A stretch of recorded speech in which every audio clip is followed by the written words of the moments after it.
ਖਾਲਦ ਭਾਈ ਆ ਜਿਹੜੇ ਘਰ ਦੇ ਵਿੱਚ ਜਿੰਨਾਤ ਜਾਦੂ ਟੂਣਾ ਹੋ ਜਾਂਦਾ ਇਹਦੀ ਵਜ੍ਹਾ ਕੀ ਹੈ? औज़ बिल्लाहि समीअल अलीम मिनश शैतानिर रजीम बिस्मिल्लाहिर रहमानिर रहीम।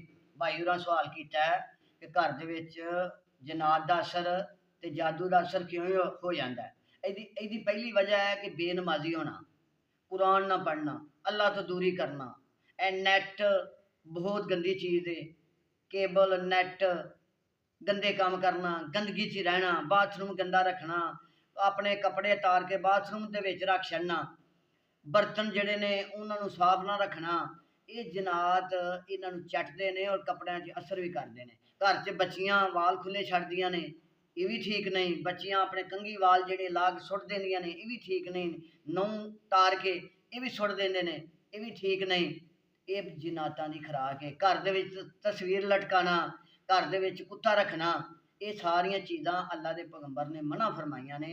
जदों ये अल्लाह दे पैगंबर दी हदीस नूं फॉलो नहीं ना करोगे तो फिर जनात भी आउणगे, जादू भी होएगा, घर च परेशानियां भी आउणगियां, बीमारियां भी लगणगियां। कोशिश करो कि इन्हां चीज़ां तो परहेज़ करो, इंशाअल्लाह अल्लाह ताला हिफाजत करेगा। अस्सलाम।